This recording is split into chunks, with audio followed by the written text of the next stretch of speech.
Hello.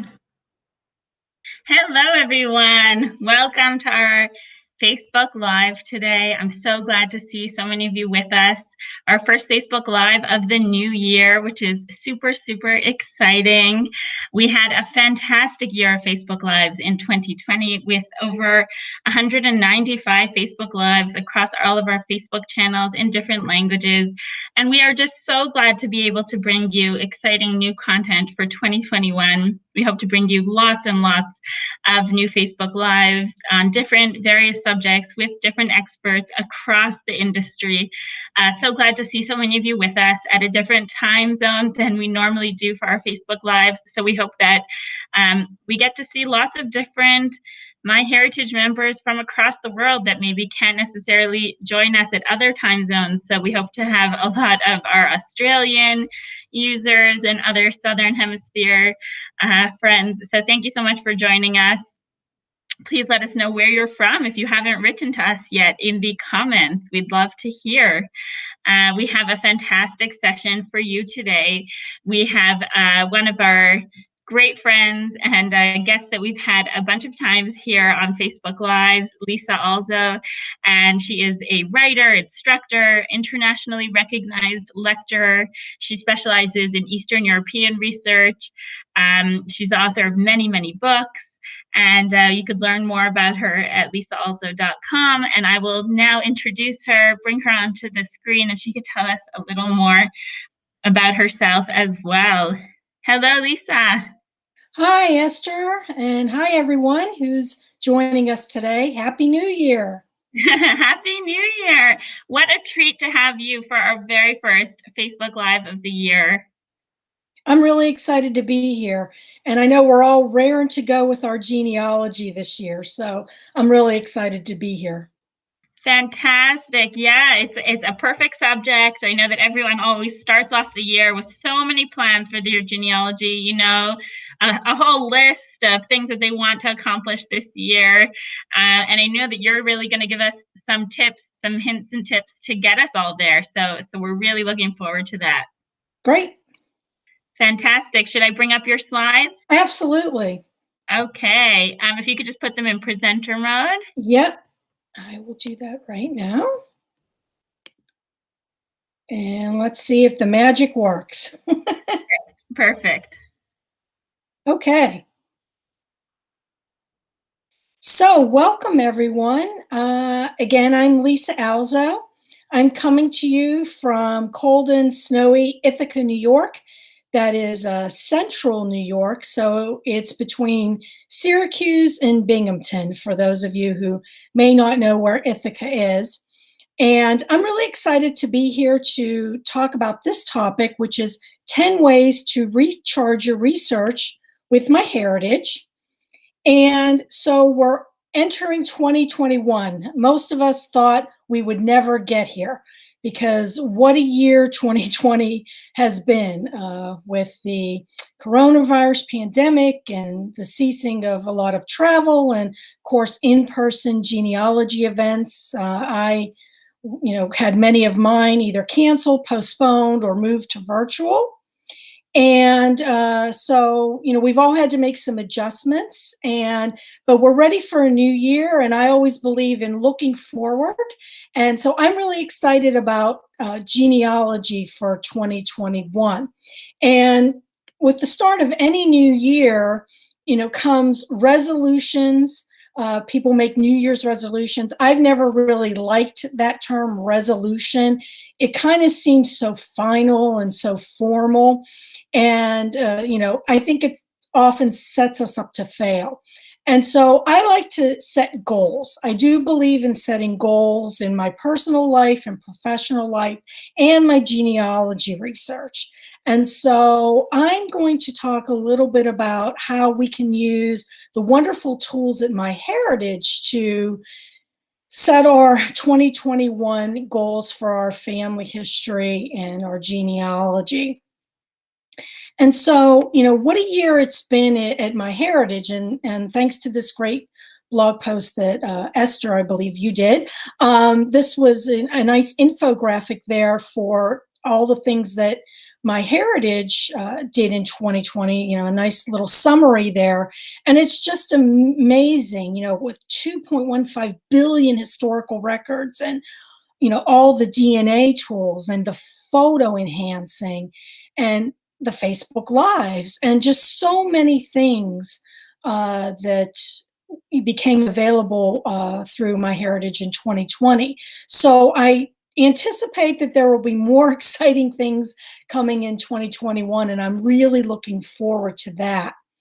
And so, what I want to talk about just in this, brief presentation today is, 10 ways to use MyHeritage to recharge your research, and tips and, tricks for getting organized, tackling those projects. I really think that there are a lot of ways that we can all recharge our research. So review what we've done in 2020 and set those goals for 2021. So the first thing that you really want to do when you're looking at what do I want to accomplish this year in my family history research is to create a research plan.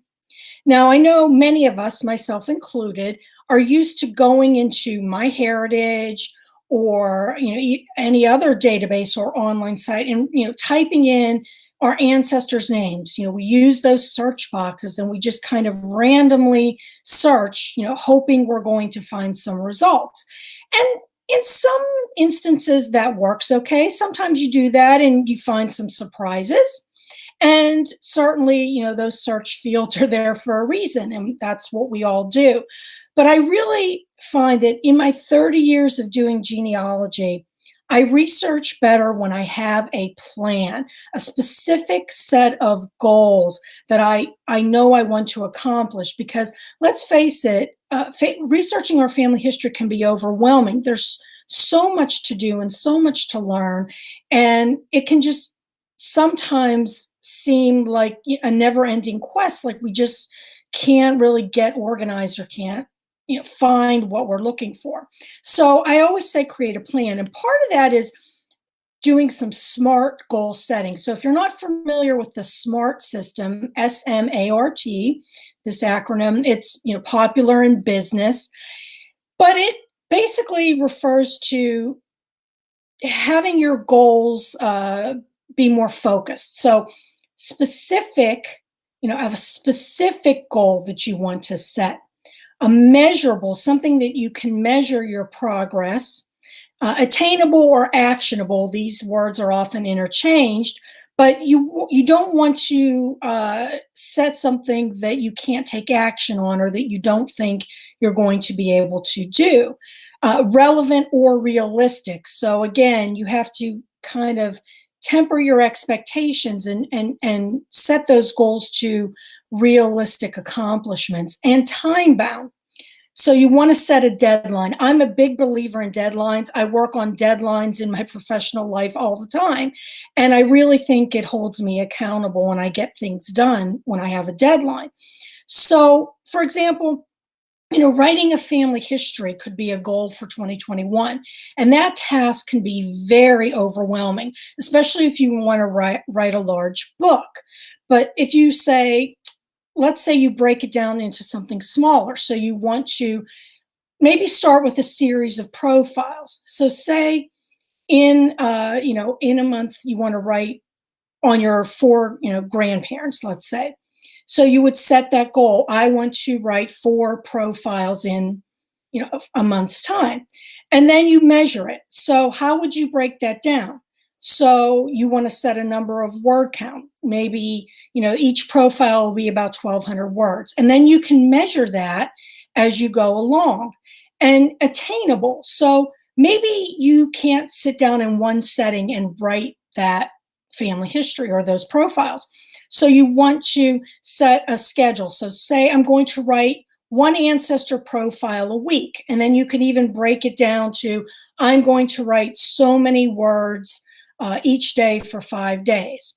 And then that's relevant, that's realistic. You can do probably 250 words a day, let's say, as opposed to sitting down and trying to, in one sitting, crank out 1,200 words. And then time bound. I want to finish this by January 31st. So you have those SMART goals. And I really think this can apply to any area of genealogy research. And so keep that in mind as you forge ahead for your goals.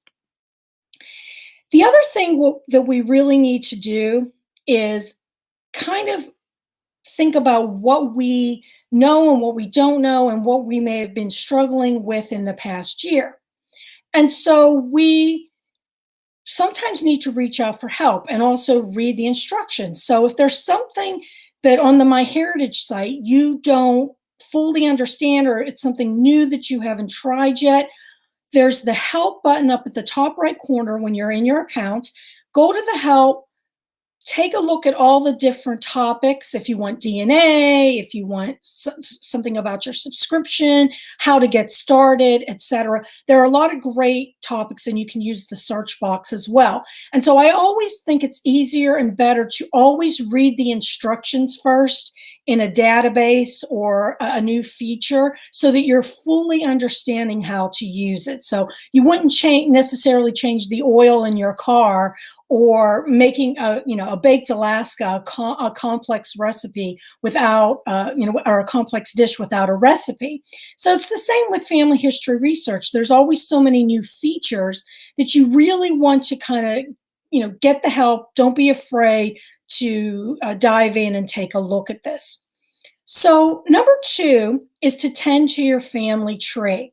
And so when you go into MyHeritage, you'll pull down the tab that says Family Tree, and there's all sorts of items under there. And we'll talk about a few of these in this my But there are a lot of things that you can do. So you want to take a look at the tree. This is just kind of a small snippet of one of my family tree, but take a look at the people. What do you want to add to the tree? Do you want to edit it? Have you checked it for consistency? Have you added your source citations? Have you added photos of your ancestors if you have them? Some of them I do on my tree, some of them I don't, unfortunately. I don't have pictures, not yet anyway, unless a cousin has them, but I don't have pictures of all my ancestors. So you want to just decide what you want to do and then tend to the family tree. Maybe you're using Family Tree Builder and you need to sync the tree, or maybe you need to import a GEDCOM from another program that you used. So you want to just think about what it is in that tree that you need to tend to. And I've got a lot of work to do on my family tree entries for the tree that I've put online. And I've been doing genealogy for 30 years. And I have to confess, when I started, I was a bad genealogist. I didn't really know much about, proper genealogy source citations and how to, add things into, these different programs. And so I was a little lax in what I was doing. And so now I'm going back and really, as I'm getting more information, double checking things, adding things, and I'm doing it in small increments. So it's back to those SMART goals. I'm doing it realistically, how much I can get done in a week's time based on everything else that I have to do. So tending to your tree could be one way that MyHeritage can help you, and hopefully you'll be able to work on that. The other thing is to review SMART matches and record matches. And so, with the SMART matches, they're automatic matches between people in different family trees, and this can reveal new information. And then the record matches match to people and historical records. So when you're searching, when you have your tree there, and you'll have these matches pop up, and you'll get notified that there's something you need to look at, and maybe you want to add that record if it matches that person in your tree, so you want to review it. And then there's instant discoveries, which lets you pretty much add an entire branch to your tree, either using people, or you can do photo discoveries. So there's a lot of things you can do with the records, the record matches and the SMART matches. And so when you log into your account, at the top, you're going to see at the at the top. So for my website, I've got one smart match I have to review. This was as of last night, yesterday, Sunday. And then I have embarrassingly 371 record matches, or 370. It was 370 yesterday. There's a new one today. So I have a bit of work to do, and we won't even discuss the DNA matches that I need to look at. But that's a task that I can set for this week. I can go through and review some of these matches. So the smart match in the tree is very interesting. There's my grandfather is Jan Alzo. There are a lot of Jan Alzos in my family tree because Slovaks weren't that creative with their names. But I have one in my family tree, that was born in 1927, but it matches another person's family tree. So I need to go into this person's tree. And interestingly enough, this person is from Slovakia, which is another wonderful benefit of using MyHeritage, because for me as an Eastern European researcher, there seems to be more matching and more people doing the DNA tests or having trees on MyHeritage than some of the other services. And so I feel really confident that I'm probably going to connect with cousins with my data in MyHeritage. And here is an example. So I need to go review the match. As it turns out, it's a private tree, and I'm pretty sure I know what the match is. And so I would go and I would try to make contact with that person who runs this tree. And so that's another task for me to do this coming January. Also, my record matches. So when I go through, there's a whole list. This is just a small segment of the list of the different collections that I've got to go through.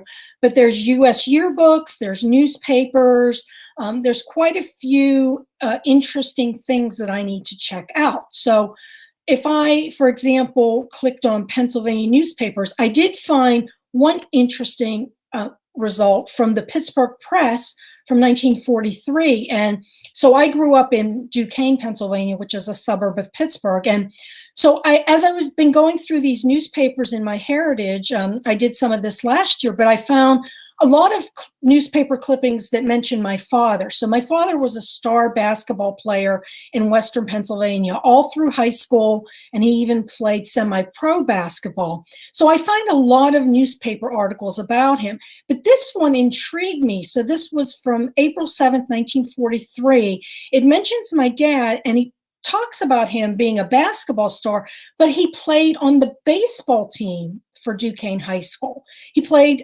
shortstop, and I had no idea. My dad never mentioned playing baseball.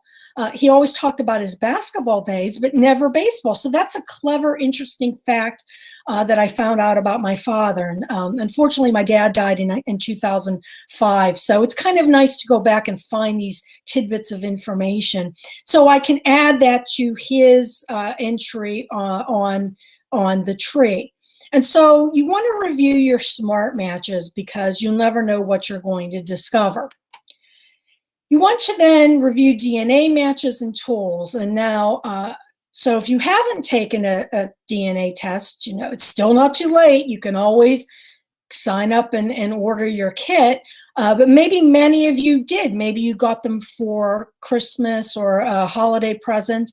And so if you've taken a test, you're maybe waiting for your results. And it's really, a good thing to do this and get everything set up and be prepared for when you get your results back.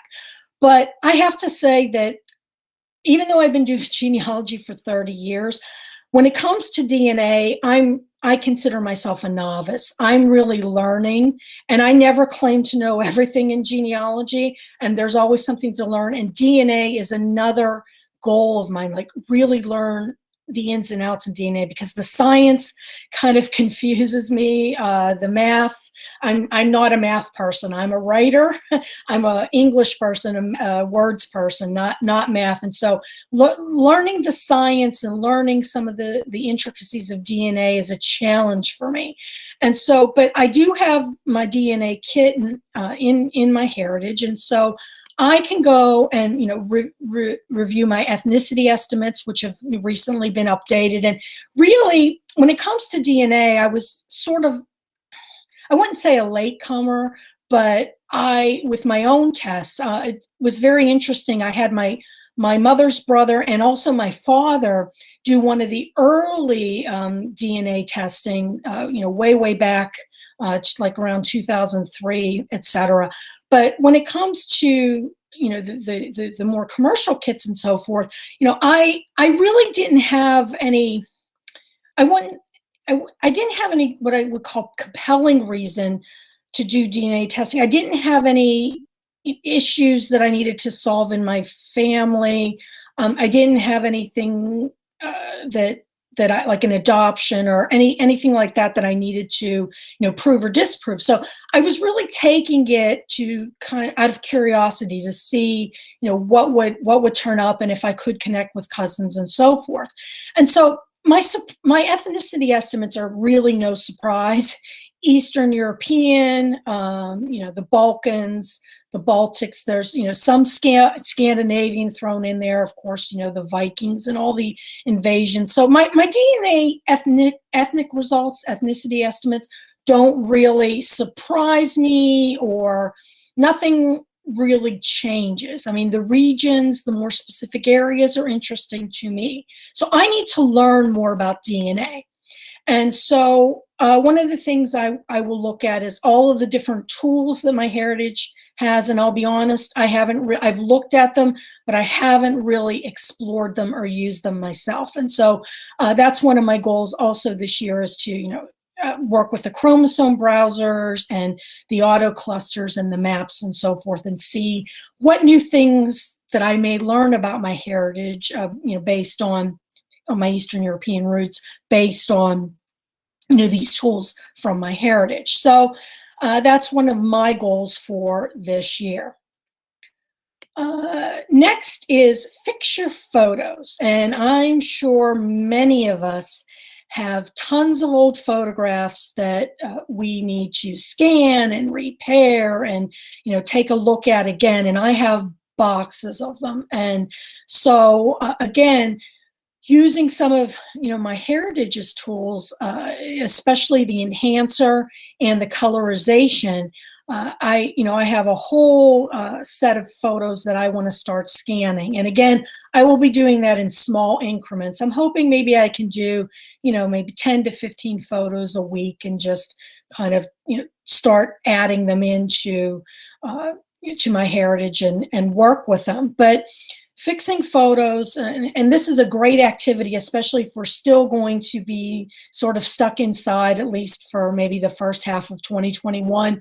I always think that photo scanning and organizing is I'm in the midst of winter here in central New York. So for me, it's a great winter project to do. So fixing, you can do it, through your computer, your app, on your phone, the MyHeritage tools. And so you want to colorize them, you can upload your photos. And one of the ones that I did not too long ago was this excellent photograph that my cousin had in a box in her basement. It was this funeral picture. And many, many years ago, I did identify the people in this photo. I had no idea who they were, but at the time, an older cousin of mine was still alive, and she was able to identify the man in the casket as the husband of my grandmother's sister, who is the widow standing there behind the casket in black. And so I was able to identify all the people. And what was interesting is the folks on the other side, the woman with the baby and the man next to her, are my grandparents, John and Elizabeth Alzo. And so they were neighbors and friends of my maternal grandmother's family. And here I never thought my family had a connection until my parents married in 1947. But when you go back to that fan club, friends, associates, neighbors, cluster communities, my mother's family and my dad's family actually knew each other, but my parents actually didn't actually become a couple or get married until after my father came back from the Navy in 1946 after World War II. And so even though they went to high school together, they didn't date in high school, but they were neighbors. And so this photo always intrigued me. And so I uploaded it to MyHeritage, and I did the colorization, and it just really popped the details out. This is a side-by-side that you can download, and it really, just kind of popped the details out, with the flowers and, the cross and the people in the background, and you can even see houses in the background. And this was taken in Duquesne, Pennsylvania, and so where I grew up. And so I really think the colorization tool helps you get a little more details, maybe some clues that you didn't know about your ancestors before. So one of my goals is to do more photos. I've done a few, but I really want to do some additional photos for my own family. And then number 6 is to explore new databases. And so this is so exciting because there's always new collections. And so when you go under the research tab in MyHeritage and you click all collections, you can get this nice little slider bar that you can scroll through and see all the different types of collections and how many current records are available. And so one of the things that I found interesting last year was that the addition of the city directories. And so that was a new database that I explored and just wanted to see what I might find. And I did find actually my mother, excuse me, she was listed in a city directory for McKeesport, Pennsylvania. This was through her place of work. And so she was listed as the receptionist for Robert Hutton. And it listed also where my mom was living at the time in Duquesne. And so I found this to be really interesting to find my mother in this particular city directory. So again, you never know where the clues to your ancestors. You may think you have every record or every little detail, but there's probably something out there that you don't have. And so I thought that this was interesting, and I want to do some more exploring in the city directories. And so there's so many great collections, the yearbooks and the city directories, and of course all the other records like immigration and census and military and so forth. But when you go into your account, you can look down and see all of the recently added collections.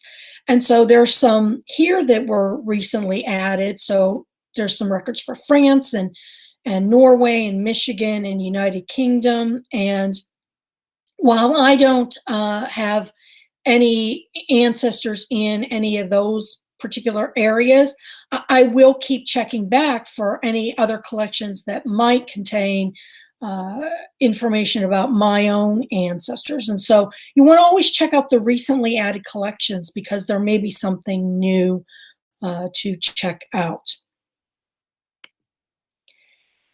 Number 7 is to connect with cousins. And I think this is one of the biggest advantages to being on MyHeritage. I mentioned, being able to view trees from Slovakia and, find cousins. And I think that this is going to be a big thing moving forward in 2021. And one thing that did happen about a year and a half ago is I work with a professional researcher based in Slovakia, and he knew my family tree and my family names. And as it turned out, he was contacted by a woman who wanted to visit Slovakia, and she wanted to go to a particular town.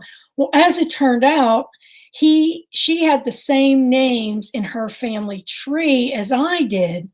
And so we are both descendants of Andrei Manovsky. And what's very interesting is this woman lived in Ohio. I probably met her as a distant cousin when I was very young, but I don't remember it. But my grandparents, my paternal grandparents had, relatives in Pittsburgh, and this woman was related to them. And so we got in touch with each other, and then a third cousin, I brought her in to the research project. And so we're all connected through the woman in this picture in the black. That's my great-grandmother, Borbala Manovsky. And we are connected to each other through her. And just another plug for the MyHeritage colorizing tool. This photo I colorized, and I'm just absolutely stunned with the beauty of the detail in this photo. But these are my great-grandparents, and so, we have a connection. I've been back to Slovakia, and I've met my Alzo family in Slovakia. The young man sitting next to the woman in black is the brother of my grandfather, John Alzo. This young man's name was Andre.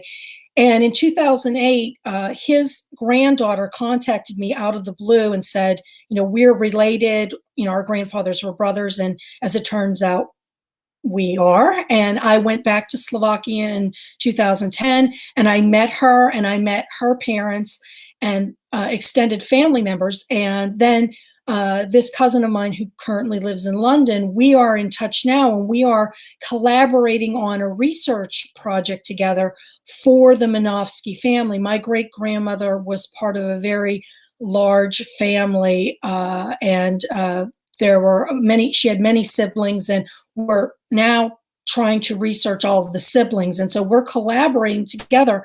And so the three of us, the other woman from Ohio and my cousin, are working on all the connections. And so this is something else that I found interesting.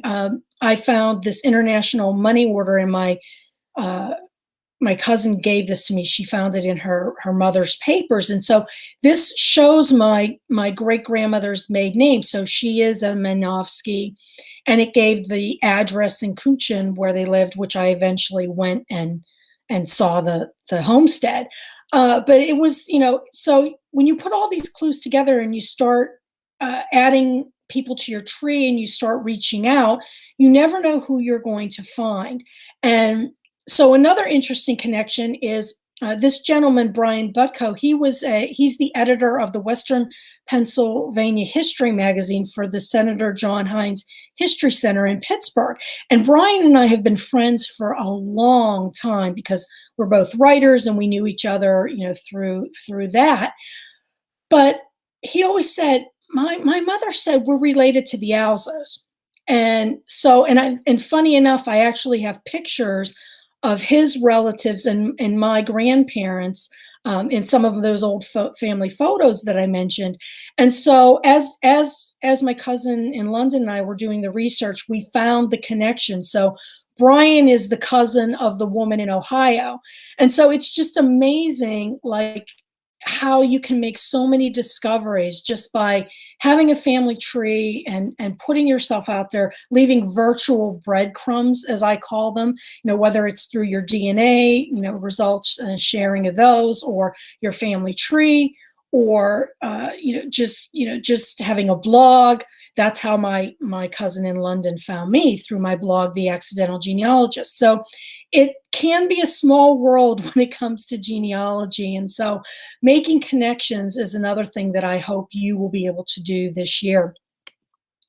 And then you want to map your family history. So there's the pedigree mapping that MyHeritage has, and it gives you a way to visualize your family history. So it'll plot the births, the marriages, the deaths, and so forth, based on the places and the information that you enter in there. And so I like doing this. My family kind of clusters a lot in the eastern area of Slovakia. I have some other locations that I've plotted based on my family tree. A lot of them are in Pennsylvania or Ohio. But then I also can narrow in on Duquesne, which is where my family settled. And so this is showing all the different events. This is just a sample of them, but some of the events that happened in Duquesne. So it's a good visual way to have a timeline to kind of see where your ancestors were at a different place and time. So I really, I like that feature as well. So that's something you can do with MyHeritage tools. Number 9 is share a story. And anybody who knows me, who has heard me present at conferences or webinars, knows that I love to write. And writing, I was a writer before I was a genealogist. In fact, I became a genealogist because of this story. When I was studying for my Master's of Fine Arts in nonfiction writing at the University of Pittsburgh, I needed a topic for my thesis. And so I decided to write about my maternal grandmother coming to the United States. And I wrote this story called Three Slovak Women, which I published as a book. And so writing is something I love. It's not a chore for me. It's something I do every day. And I love to write about my ancestors. But maybe not everybody loves to write. You may be out there, you love to do the research, and collect all the information, but maybe when you sit down to write, you freeze, like the cursor just sits there and you don't know how to start or what to say.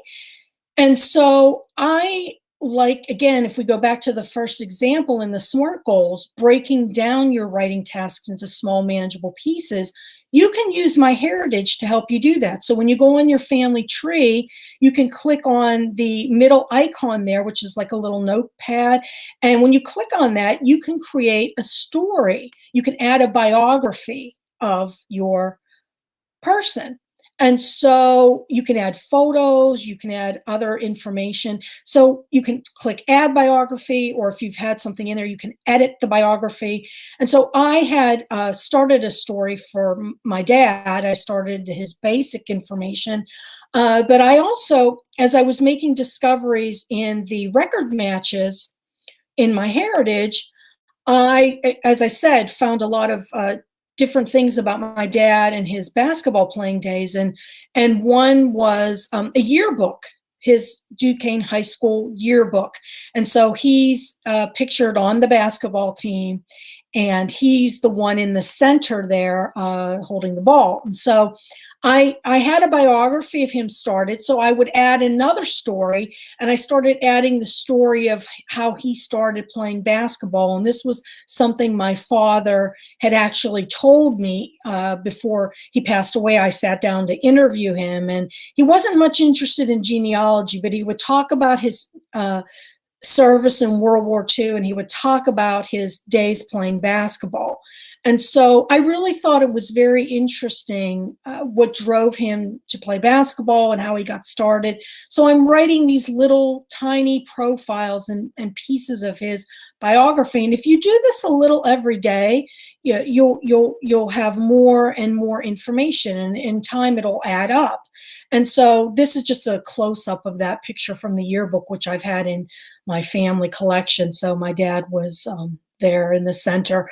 And so as I have said since, around 2011, in all of my writing courses and presentations that I've done, my main mantra is you can't edit a blank page. And so I've been teaching this for years and years and years. And so you need to start somewhere. And so if you're hesitating on how to start a family history, just add those little biographies into your MyHeritage tree, your people in your tree, and then sooner or later, you'll have a collection that you can, export and put together, and hopefully create a family history book, or at least several stories that you can blog about or share with your family. So number 10 is to learn something new. And as I said, I've been doing genealogy for 30 years, and I've been teaching it for a long, long time, since about 1999 or so. And, I work as an instructor, I work as a lecturer and a writer, but I don't know it all.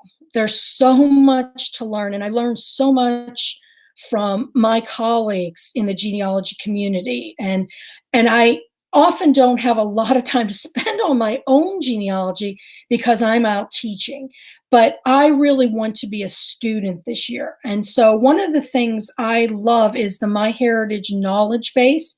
So if you go to education.myheritage.com, you can find all sorts of topics. So you can find information on family trees and research and DNA and more. And so if you like to learn by reading articles, There's lots of great step-by-step articles and interesting articles, inspirational articles to help you get started. So how to use the photo enhancer, how to do DNA, etc. Go through and read those. I'm reading a lot of them right now, and I'm learning so much. Also, the how-to videos. How to use instant discoveries, how to add individuals to your tree with Family Tree Builder. There's so much to learn, and we all can learn something. I don't care how long you've been doing it, or if you're considered an expert or whatever.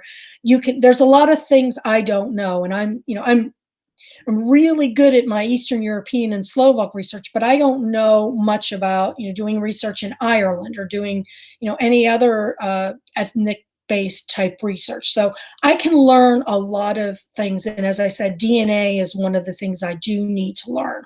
So I'll watch the videos and webinars. So there are lots of webinars that you can watch, so you can link to these through this MyHeritage knowledge base. You can also go to Legacy Family Tree webinars, and there's just such an amazing collection. So if you're a member, if you're a subscribing member, it's definitely worth the money to get a membership. These webinars go back to 2011.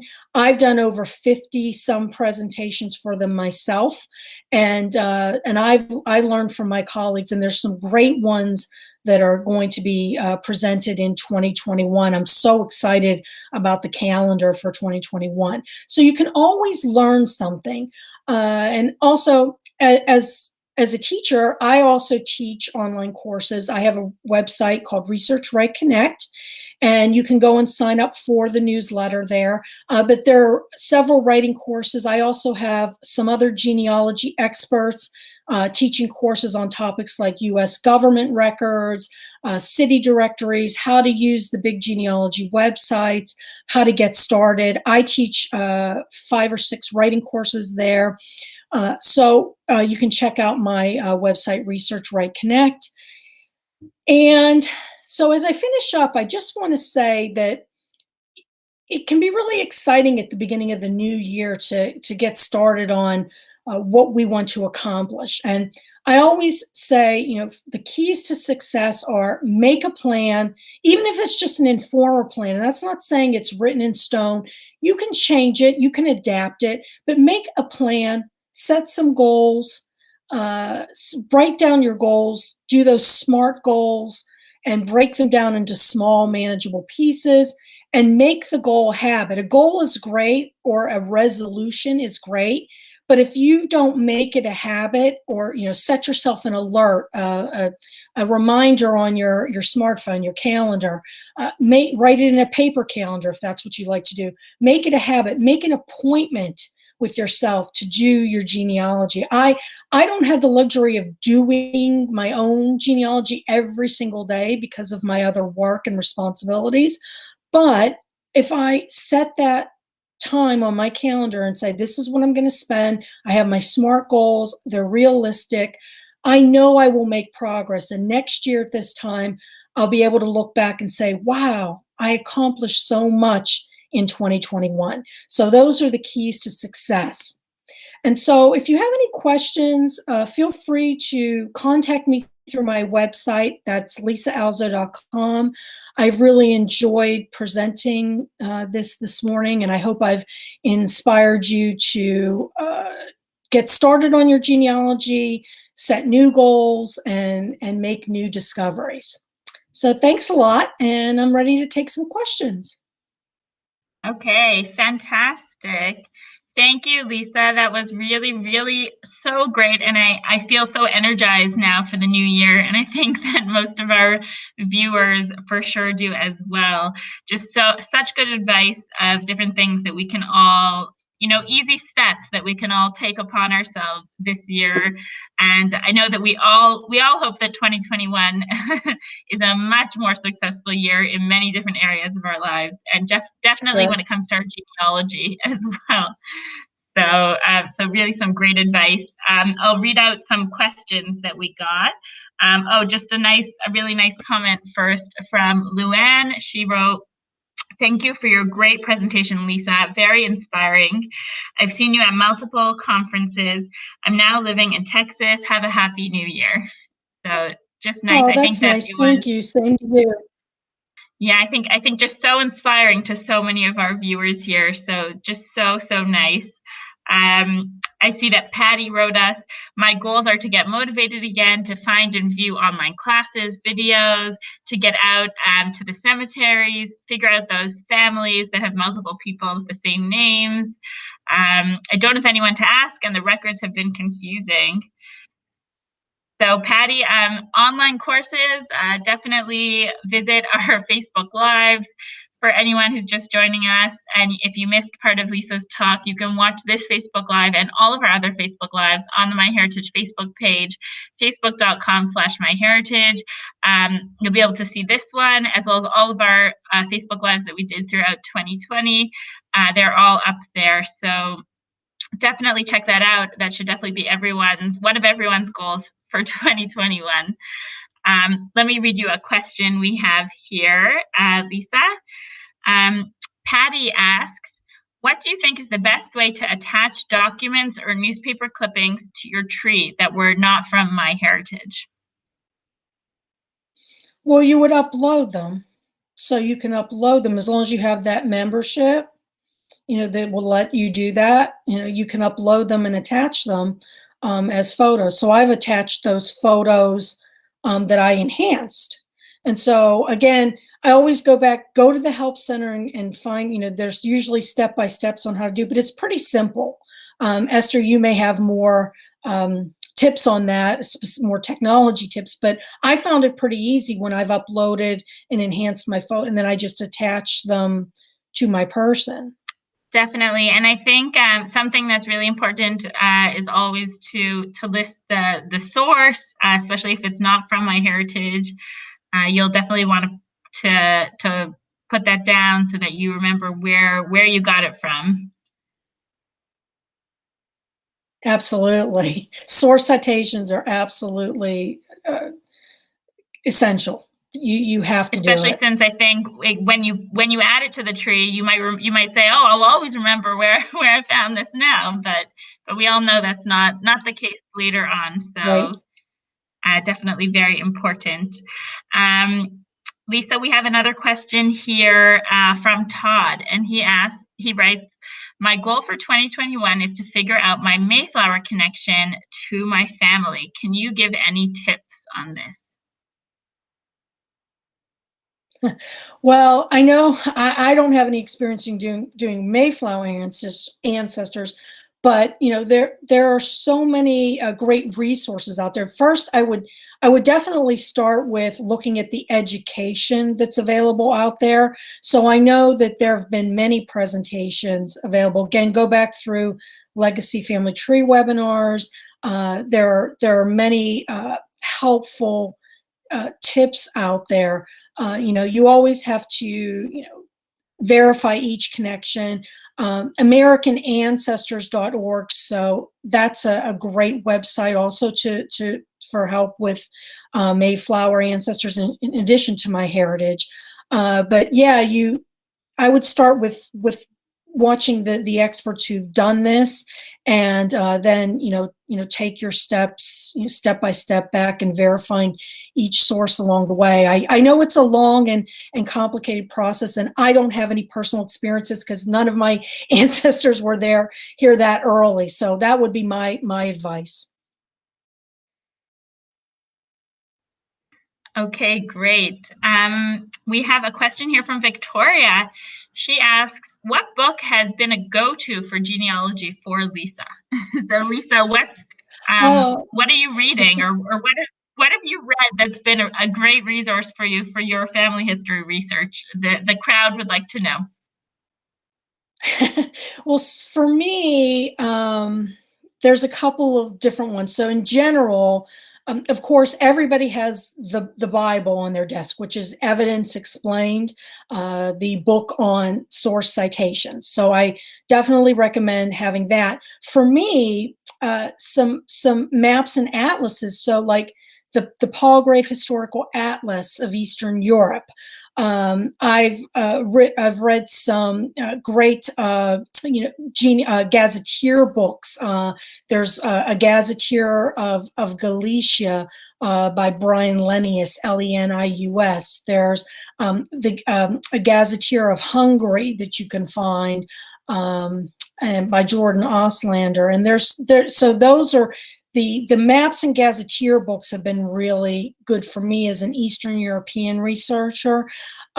Personally, for research, also, there's an excellent book by Jonathan Shea, Shea. And if you're doing Polish research, any of the books that Jonathan Shea has written, he's co-written several language books, with translating records from German, Latin, Polish, Russian. But also he wrote a book called Going Home, and that's a guide for Polish American genealogy. And so you can Google that. You can find those are available. You can purchase them. The Polish Genealogical Society of America also sells those books. So those books have been helpful with translations. Even though I do Slovak research, a lot of the records, sometimes I find some records in German or in Latin or in other languages. So language books. And then as a personal inspiration to me, one of the book that started me on my journey was a novel from 1947 called Out of This Furnace by Thomas Bell, Bell. And that was a fiction book about 3 generations of Slovak men working in the steel mills of Braddock, Pennsylvania. And that book inspired me to write 3 Slovak women, because I wanted to write something up from the woman's perspective. So those are just a few of the books that I've found very helpful. So interesting, and I love hearing about your inspiration. That's incredible. We have another comment here, just so nice, from Tina. She says, "Thank you for the jump start for the new year. I needed the motivation." So I think we all could use this motivation. It's going to be so helpful for all of us. I think that with the end of 2020, we all need a little push to get going. So just so helpful. We'll just take one last question. Yeah. Before we announce the winner. Let's see. The last question we'll take is from Maria. And Maria asks, she says, "My goal is to figure out the names of my 3rd times great-grandparents. How would you recommend to tackle this?" So when you don't even know the names, what's your advice? Where do you start? When you don't know the names of your 3rd time great-grandparents? Did I get that right?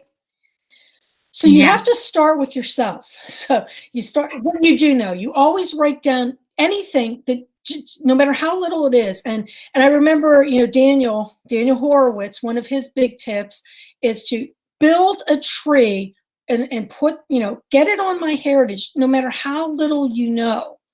Because once you do that, if you're open to, the DNA testing and you're open to being found, you can start hopefully building a network. And so based on what you do know, you have to start there and then start seeking records for the people that you do know. So before you even make a leap, anywhere else, you've got to find, the records in the country where your ancestors, immigrated to, in my case. So, I would start with North American records because my grandparents were the immigrants. And so as I went back through the records, and this was many, many years, this was, before we had wonderful databases like MyHeritage, I had to do a lot of microfilm research through the family history library. And so building and adding people as I went. So, even I didn't know the names of my great-great-great-great-grandparents back then. And so it was just starting with what I did know, doing as much research as I could.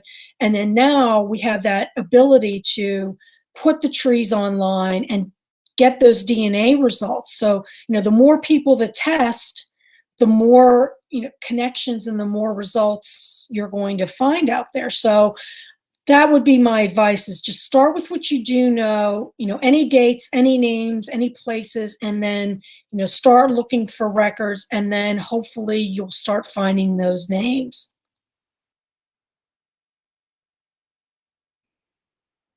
Okay, fantastic. And any other advice that you want to leave everyone with for the new year? Just a closing sentence.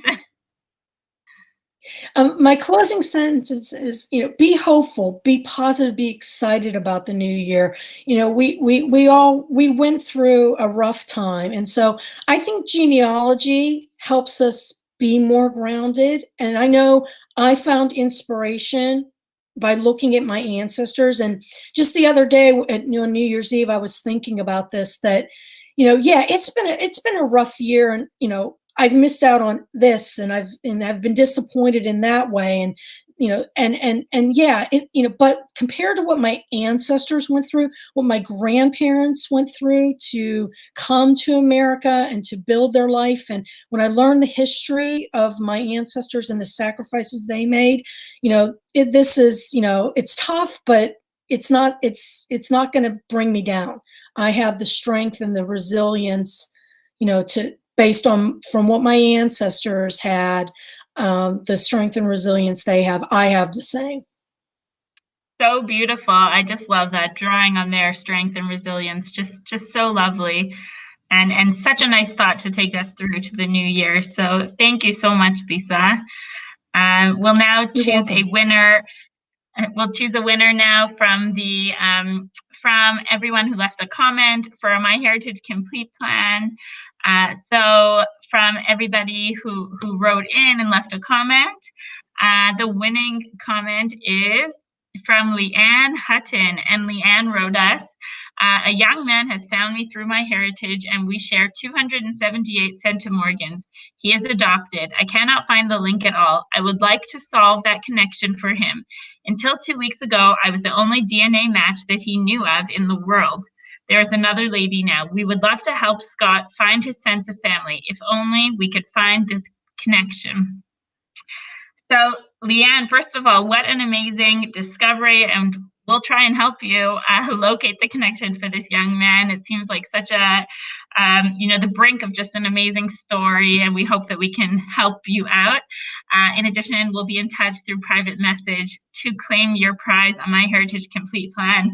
That's the best plan that we have to offer at MyHeritage, with unlimited family tree size, access to all 12.7 billion historical records, and unlimited access to the photo tools that Lisa showed us earlier. So an amazing, amazing plan. Congratulations. So once again, just thank you so much, Lisa. What an inspiring talk, and just such a great way for us to start off the new year. Just amazing. Thank you for having me, and good luck, everyone. Have a wonderful, safe, healthy, happy new year, and many discoveries in 2021. Amazing. Thank you all, and Happy New Year. Happy New Bye. Year.